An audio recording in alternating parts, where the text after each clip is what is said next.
Magandang araw sa inyong lahat. Ako ay si Janine S. Ugang galing sa 11 Integrity at ngayon ay papakita ko sa inyo ang timeline ng kasaysayan sa pag-unlad ng wika sa Pilipinas.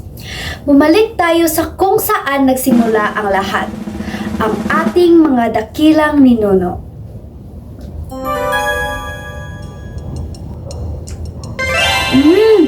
Sarap pala nito. Ay, nandyan pala kayo. Ako ay si Ninuno Janine at ako ang magpapakita sa inyo kung saan nagsimula ang wika. Ang wika ay nagsimula sa mga panahon ng katutubo o bago dumating ang mga Kastila. Ang wika noon ay malayo sa ating wika ngayon. Mga alpabeto, panitikan at salita ay hindi ninyo maintindihan. Kaya ngayon gumagamit ako ng translator para maunawaan ninyo ako. Sa amin nanggaling ang mga kwentong bayan, alamat, kwento ng mga Diyos-Diyosan at iba pang sariling atin. Pagkatapos ng panahon ng mga ito, dumating ang mga Kastila! Ako ay si Castilla Janine at ako ang magpapakita sa inyo sa panahon ng Kastila. Pagkatapos ng pagsasakop namin sa Pilipinas, tinuruan namin sila kung ano ang Kristyanismo. Ang maraming wika ng mga tao sa Pilipinas ay ginamit namin bilang daan sa pagpalaganap ng Kristyanismo. Nag-aral kami ng mga katutubong wika pero hindi namin itinuro ang wikang Kastila dahil gusto namin na may control kami sa mga ninuno ninyo. Espanyol na ang naging opisyal na wika ng panahon na ito at ito ang ginagamit ng mga tao sa komunikasyon. Pagkatapos ng pagkahari ng mga Kastila, dumating ang mga Americans!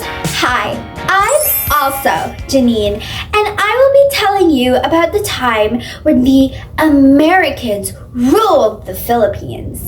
The Americans taught us a lot, which resulted in Filipinos being well-versed in English. They were your very first teachers, and they were called the Domicites. The Philippines first used Espanol and English as their main language, but soon only used English as they have already been taught a lot by the Americans. The number of Filipinos that know how to read and write increased, and soon a lot of Filipinos are no longer illiterate. Yay! But of course, the Americans were not the last to land on the Philippines plains. So after them, soon followed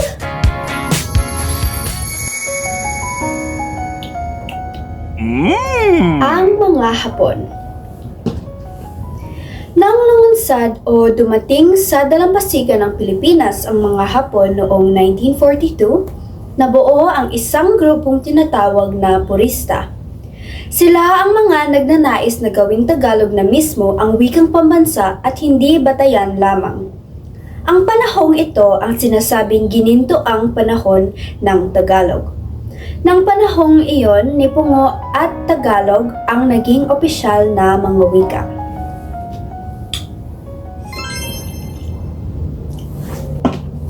Years and years after that, ang mga Pilipino ay finally nagkaroon na ng kalayaan sa kanilang wika.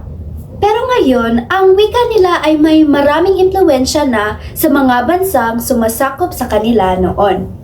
Ito na ang wika na ginagamit natin today. Many of us understanding multiple na mga wika, kagaya nating mga Bisaya. Malayo na ang nakamtan ng Pilipinas at ang wika ay isang simbolo nito. Nagpapakita ito kung ano ang pinagdadaanan ng ating mga ninuno para maging malaya tayo ngayon. That is all. This is Janine signing out. God bless you all.